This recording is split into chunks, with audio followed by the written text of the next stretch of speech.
Welcome to my home and this session, Risking the Beauty of Community Music. My name is Chris Gray. I'm the Programme Director of the BMASON's Community Music Programme at the University of Aberdeen in the north east of Scotland. To this roundtable discussion, I'm pleased to welcome and introduce Jess, Catherine, Jonas and Kerry. I've drawn the panel together from colleagues who are working in academic settings, teaching courses in community music at undergraduate level. I'll kick off the session by offering some context and then my thoughts on the session title, before asking each of my colleagues to give a short response. The full transcript to the presentations, biographies and reference lists have been uploaded in the chat. Following the responses, I would like to ask for your thoughts and reflections, but more on this later. So, my family and friends and students would all agree that there is nothing I love more than a lively debate. Well, maybe there is one thing: I love to provoke. I see my teaching as my greatest privilege. My commitment to my students is based in the classic constructivist approaches of Dewey. Education is not an affair of telling and being told, but an active and constructive process. I see it as my responsibility to take my students on a journey in search of their own truth, through a continuous cycle of experience, reflection, reconceptualization, and experimentation. Importantly, before I continue, it is from this context, my responsibility for training community musicians, that I approach the thoughts and questions that I'm about to explore. I would ask you to consider this carefully as you listen and form your own responses and feedback. Throughout the development of our community music programme, I have retained a strong relationship with our alumni. They often pop in to speak with our current students and, in the past 3 years, have become some of our most trusted placement hosts. Our alumni are an integral part of our work. In February 2018, we held an alumni event at the university. Before an evening of festivities, including a meal and cocktails, we held a session designed to explore alumni destination and perceived transferable skills. As you would expect, it included a significant amount of sharing of stories from their work. As our discussion unfolded, it strayed to job interview experiences. Grace, a graduate from 2016, joined the discussion to share what for her had been quite an odd experience. Grace recounted an interview not long after graduation with a practitioner she had already done some work with. Within the interview, she was asked, "How would you like to be seen as a new graduate?" "I want to be seen as a community musician," Grace replied. The response, "Oh, well, that's brave of you." Without further provocation, the debate kicked off. Many of the alumni shared similar experiences, recounting often patronising responses to their proud identification. "Oh, that's lovely."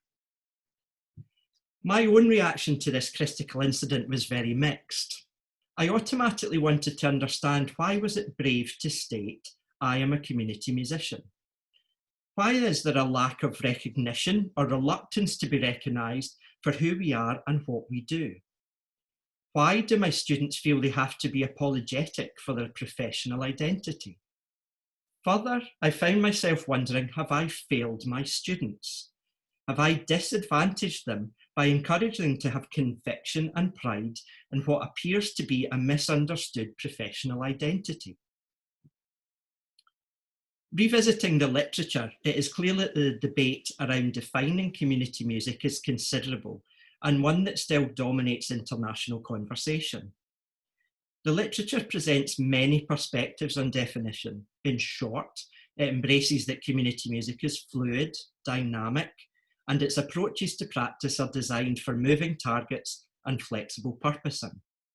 It asks if one definition can fulfill the broad array of activities, processes and practices that include a contextual tapestry that is local, personal, political, multifaceted, and above all, fluid. There is a clear resistance to defining the work of the community musician, proposing that there is no perspective that can be applied across the wide gamut referred to as a community music activity. There is also the potential that poorly constructed and conflated definitions can create further ambiguity and misunderstanding, with further potential to mislead. What, however, do we lose by accepting a position of no definition? Matarazzo argues from a community arts perspective, where the definitional debate is mirrored, that without a clear definition, it is impossible to distinguish good practice from bad, or to defend ideas of purpose, quality, or outcome without robust theory underpinning our practice. He further asserts that good intentions are not good enough to avoid bad results. This leads me to question if definition is therefore inextricably linked to accountability. As community musicians, we have amongst our opportunities the possibility to engage with anyone, anytime, any place, including the most vulnerable in our societies. Who are we held responsible by, or whom are we responsible to? To explore this question, I'm drawn to Kushner, Walker and Tarr's 2001 report, Issues and Case Studies in Community Music. It offers us the perspective of the community musician as boundary walker, uncertain as to their own professional status. They inhabit territories that lie between other professions. Although this term has since been reloaded to explore a positive perspective, we must not neglect its original intention. The report produced by Kushner, Walker and Tarr presents an issues framework designed to stimulate debate within the emergent community music landscape. The framework starts by directly raising the issue of accountability. To whom are community musicians accountable for the quality of their own work? Further, recognising that these issues of accountability need reconciled. Almost 20 years on, this report outlines issues that I personally feel have not been addressed. I therefore hold them relevant within this debate. I would propose that by walking between the boundaries, we risk existing only in the shadows of others, where our work is described and held accountable at best by the field it fits most neatly into, not by the field that could and should be capable of describing at its best, community music.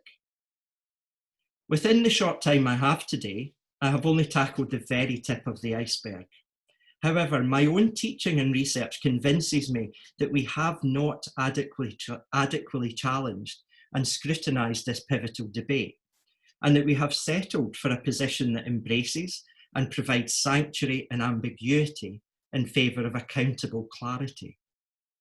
We need to engage with Gary Thomas's work in educational research, where he asserts that finding out is best done by a kind of anarchy, rejecting an assumption that ordered methods get us anywhere in the social sciences. If we choose, we can reject ordered methods and throw ourselves into exploring definition through chaotic advancement, where new understandings are revealed, developed and articulated by observing our field through new lenses. Tina Cook also proposes that a messy turn takes place where there is an opportunity for reframing and new knowing, where theoretical and practical significance arises. I want us to temporarily put at risk the fluidity and flexibility that working without definition presents us. It's time to emerge from the shadows and define what we do. Let us embrace the anarchy and enter the messy turn.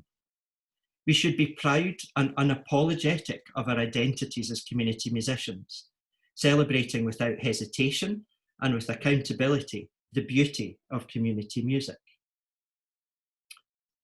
So to start us off, I'm going to hand over to Catherine. Thanks, Chris. And I'm so pleased to be a part of this roundtable discussion. And thanks to Chris Gray for his invitation. My name is Catherine Birch, and I lead the undergraduate community music programme at York St John University in the UK. I'm also a PhD researcher with the International Centre for Community Music, supervised by Professor Lee Higgins, and exploring how working in a trauma-informed way, particularly using the voice in singing and songwriting, can be impactful as a tool in trauma recovery. In response to Chris's provocation, I want to begin by going back a few months to Christmas Day 2019 to reflect on a conversation that took place in a car journey on the way to my sister's for Christmas lunch. Packed into our 7-seater were my family, including 3 small children and my parents. My dad decides this is the moment to ask me the question, what is community music? As a chemical engineer by trade and a scientist at heart, my dad is someone who needs to know and understand things that can be quantified in an objective sense. What followed was a discussion that ultimately both challenged and frustrated me, with me giving what I thought was a well-crafted response, only to have the reply, well, surely all music making is community music. My dad, in this sense, was responding to Helen Phelan's assertion of the ubiquitous phenomenon where others may view all music making as community music. I realized that if my dad had asked me a different question, what do you do? I would have had no trouble responding, nor him in understanding. In terms of my practice, I would have said, Dad, I work with the York St John Prison Partnership Project, running weekly singing and songwriting sessions for women in a maximum security prison. We work with women we know have experienced trauma and by extension have many complex issues that impact both their physical and mental health. I also realize now that my frustration in this conversation was not that there was no definition for me to offer.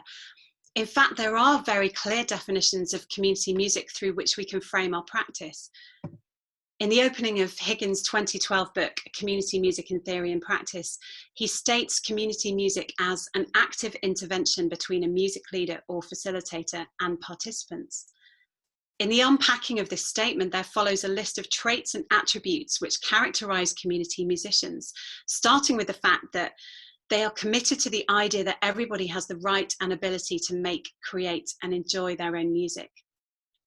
This speaks to the values that we share that can act as a meeting place regardless of the different contextual locations we inhabit.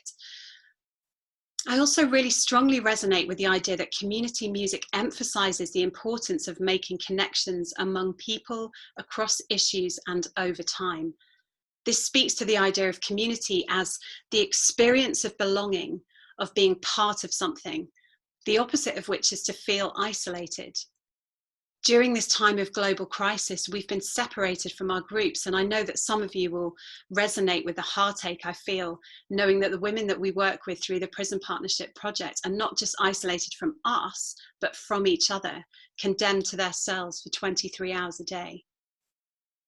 This leads me into thinking reflectively about community music as a point of connection, a way of creating a space in which we belong. In her recent publication, Music Education for Social Change, Juliet Hess acknowledges the connective potential of music education, understanding musicking as an inherently relational and situated human practice, rich with humanizing potential.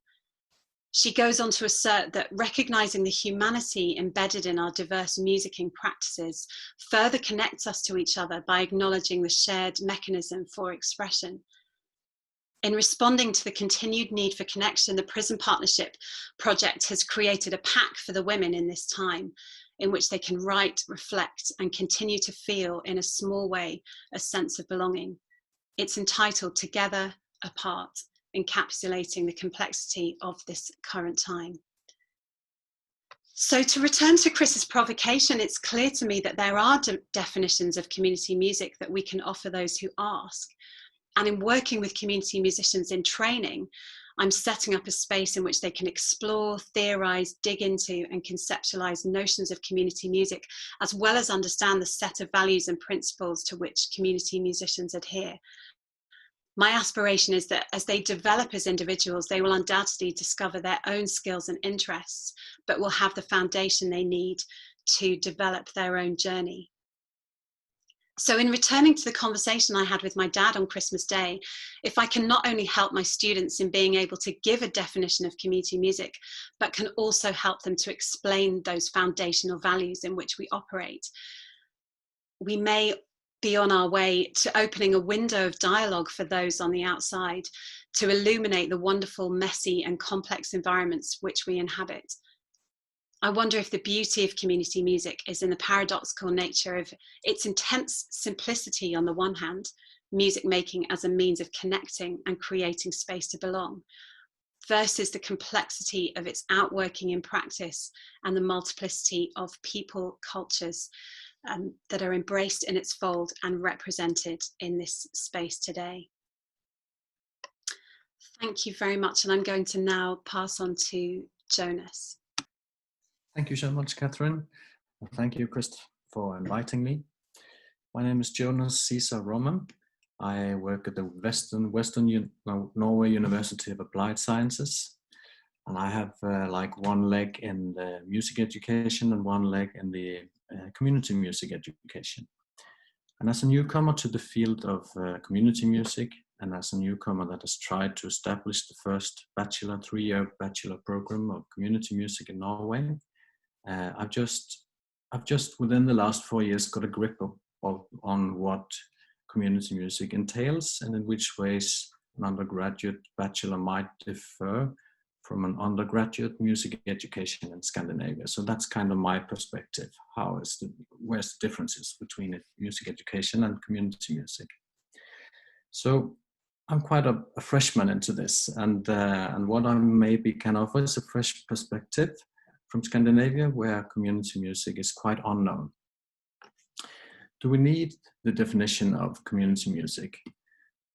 Well, like you said, Catherine, the mantra I've heard since I started working with this is, what is community music?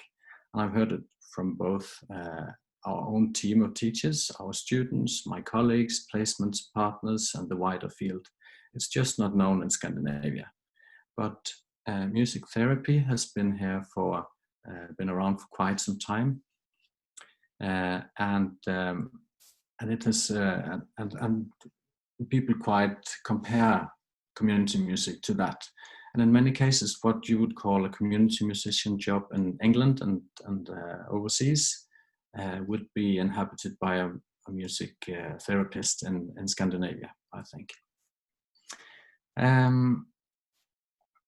But the most people I tell about community music and the differences between that and teacher education or music therapy, they are very interested in hearing what it is. And I think the concept is exciting.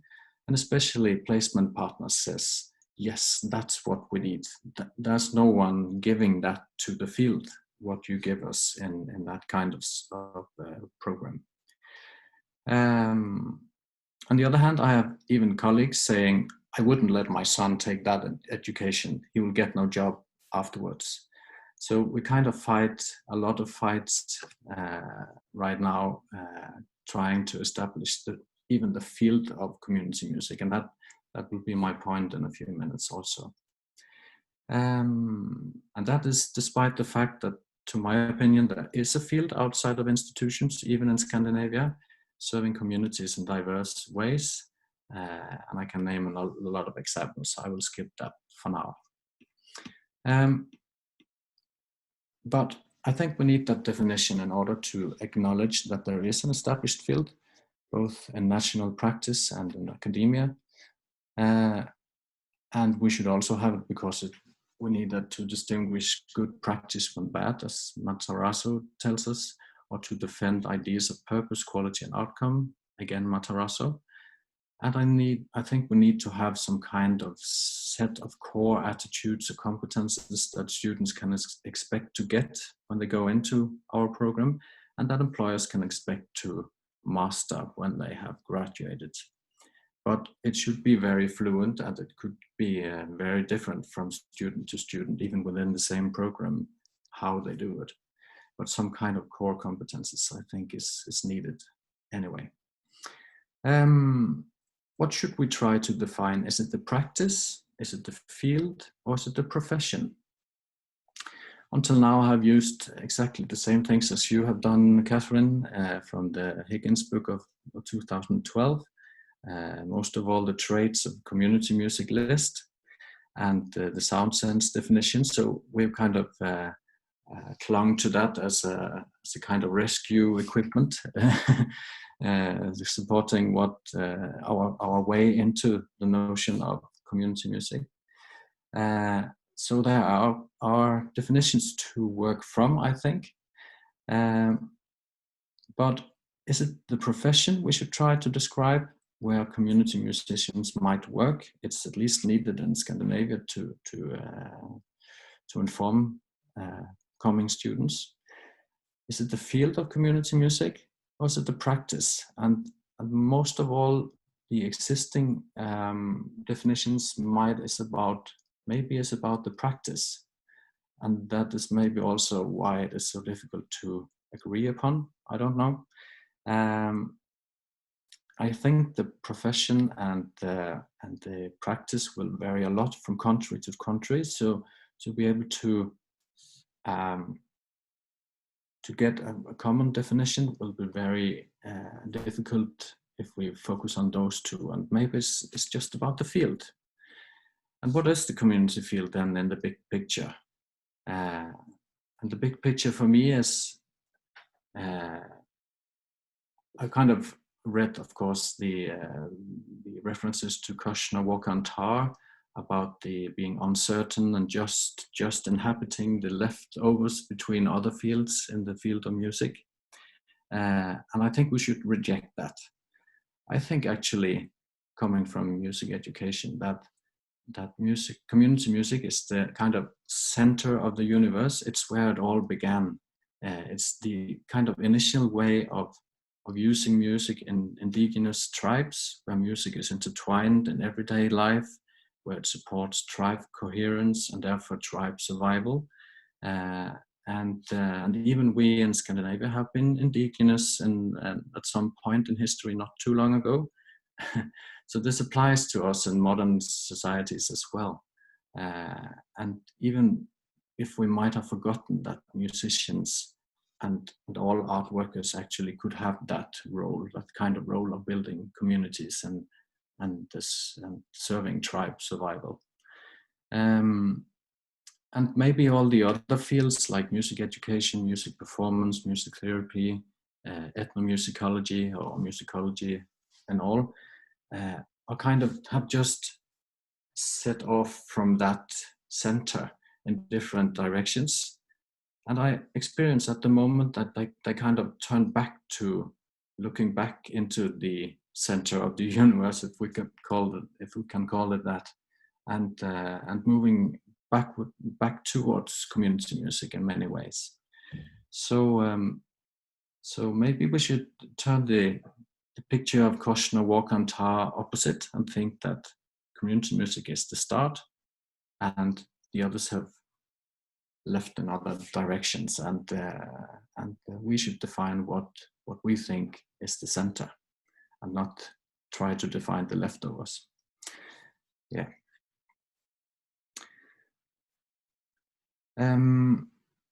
Yeah, I think I'd leave it to there and give the word on to Kerry. Please go on, Kerry. Thank you, Jonas, and thank you, Chris, for inviting me.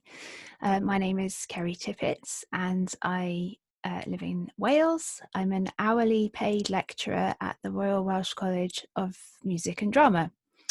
I have spent my professional academic lecturing career developing an approach to teaching in a conservatoire environment, and I now lead on what is labelled within our institution the outreach strand of the BMA's undergraduate degree. At the beginning of every third year workshop leadership module in January, I ask my students to group themselves so they start to meet and know each other. As in our conservatoire, we do have a sense of identifying with your instrument and your instrumental group. So not all students within the same year cohort know each other well. My workshop leadership module is a choice module. They self-select to be there. So I want to ensure that we have a sense of cohesion in the room before we begin the learning in that space. Now, I asked them to do many activities where they group them together to find commonalities within each other. Finally, I ask them, when this is complete, to find other students in the room who have chosen the module for the same reason that they are there. Now, these can range from, I really enjoyed the experience that we had last year, to I did a bit, I met somebody when I was younger and it's been an important part of my development, to I want to be a music therapist, I want to be a school teacher, so they told me to take your module, and I like children. So nobody in that instance aligns themselves in that moment with being a community musician or having a community music focus. The other issue that we have within the conservatoire arose this year, where a wonderful student of mine asked the question, why isn't it okay to mess up? She put it a little bit more graphically than that. She asked in the space why we all felt that we could not risk the conservatoire idea of excellence in the workshop space that we'd cultivated just for ourselves as a group of peers. And this elicited an entire conversation about the idea of risk and success. The students that I meet are assessed on excellence from the Western classical aesthetic, being technically accurate and absolutely correct in the standards that have been proliferated in concert halls throughout the centuries. They struggle when it comes to a workshop situation because their idea of excellence is no longer valid. We have to have a discussion of what excellence and success looks like in a variety of contexts. They find this a very difficult thing to align themselves with. When you investigate this further, this comes down to their identity. It comes down to this idea explored in the paper by Freer and Bennett from 2012 called Developing Musical and Educational Identities in University Music Students, where they talk about the idea that for music performance majors, initial sources of affirmation are role models such as professional performers and master teachers whose musicianship identities underpin their performance activities. The students that I'm working with have role models who are themselves performers, who have themselves moved through the trajectory onto the stage and adhere to Western classical ideas of success. The thing that we have noticed, however, is as the musicians move through the elective module, they come out the other end having had a period of individual growth. I've designed the module in such a way that we don't need definitions of practice, because I've realised that the only thing that I can help them grow is reflective practice. I have 20 hours of teaching time with them in their third year, and it isn't enough. It's not enough time to explore all the values and concepts that we really truly need to own in order to enact our musicianship within the community. When they come to the end of this process, however, they're at the first stage of understanding themselves as a musician. There's an ownership of self. They then begin to understand themselves slightly more widely when they come back in the fourth year, with my hope that they can understand themselves as a community activator as they continue through their practice. I don't make community musicians. I make musicians who are reflective, who are responsive, and who are able to observe, critically assess the evidence in front of them, and pivot in line with the contextual understanding that I have been able to give them.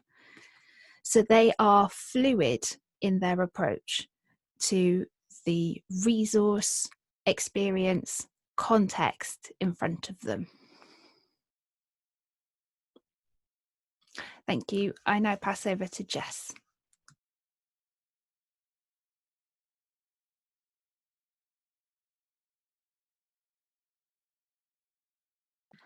Typical me. I'll start that again. Thank you, Kerry. And Chris, thank you so much for having me. I'm Jess Abrams. I am a music practitioner and an educator, and I work at Edinburgh College teaching community music to second-year students and music education to third-year students.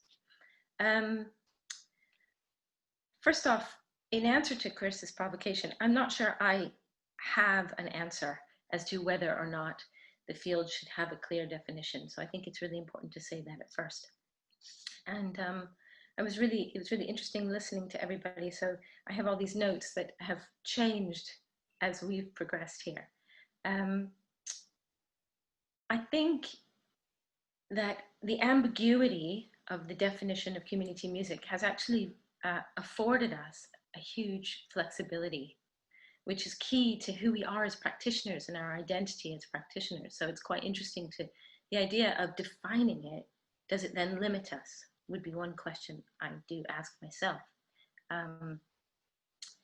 Because how we respond as practitioners is also how I respond in different situations and to people I'm speaking to. Catherine spoke of talking to her father, and it's similar. If I'm talking to an organization, it might be one thing. If it's to my dad, it might be something else. To my students, we have a whole dialogue about what it is and how it differs from music education. So again, it begs the question of, can there be one definition? And if there is, does it then limit us? Or perhaps the opposite. Chris said something around, we can respond to anyone, any time, any place. And I think that is, again, part of the flexibility and perhaps where ambiguity has value, for lack of a better word. And I mean, I kind of agree with keeping it flexible in one sense, but I also have a whole issue around who are we accountable to. I think it's a big part of the field because of the people we tend to be working with. Who's checking us? You know, but that's a much bigger question. Catherine Dean always used to say, Catherine Dean's from Sound Sense. I can't imagine anybody doesn't know who she is, but you know, maybe somebody. Catherine Dean always used to say, standards versus standardization. And I do truly believe that. At a conference once, somebody responded to this by saying, we're going to be asked to wear uniforms next. You know, and there's a kind of a visceral disdain for a standardization in the field, which I fully understand. But I wonder if you consider music therapy, which is a regulated field, and yet within the field, every practitioner is operating responsively and uniquely within the field. So I can't give a distinct answer to Chris's question, but it raises lots of other questions for me. And Jonas, you said something around community music being at the center of the universe. And I love this. And Catherine, again, you said something about explaining values and how much easier it actually is to explain our values than a definition of the field. And again, I really agree with this. And something around community music at the center of the universe made me think about how my third-year music education students who took community music in the second year, how much more flexible they are in the approaches they will take in their classroom lesson planning, how much more holistically they think, much more circular than forward down. And I find that really interesting, again, placing community music at the center of the universe, but it's still ambiguous, isn't it? I think that ambiguity has been a key feature, or the lack of definition, key feature in kind of the evolution of our field as we've grown. Like we went from children into teenagers, and now we're kind of in adulthood, and maybe we can start to refine versus define. maybe we can refine the language that we're using so that it is perhaps more concise, and we don't feel, as Chris's students experienced, this sense of kind of almost expected to be apologetic for being community musics, or the kind of woolly jumper, you know, kind of djembe playing notion, which are both fine, by the way, but be proud of it and actually have it be something that's recognized as old as time, as Jonas mentioned again. You know, it's before music education. It's before so many other music-oriented fields, before performance as such. I think I'm going to stop there, just to allow some time for more dialogue. But I guess the last thing I'll say is simply that I don't have an answer to the question. And I'll leave it there and pass back to Chris. Thanks, Jess. I'm just watching our time and realise we are very quickly running out of it. So for me, the intention of this paper and starting this process this evening is about reopening this debate, but it's about beginning to explore the breadth of perspectives that we have to examine. You know, I have made a stance on it, but that's a stance that I'm happy to, and I welcome critique and debate on.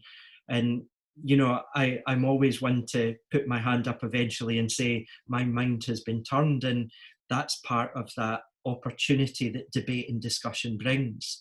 Part of this for me is that it's part of my PhD studies, and it'd be great to hear much more from people, and I know we'll have a short time to take general comments, but to help gather other opinions and thoughts, I've opened a Mentimeter survey to help people engage after the session.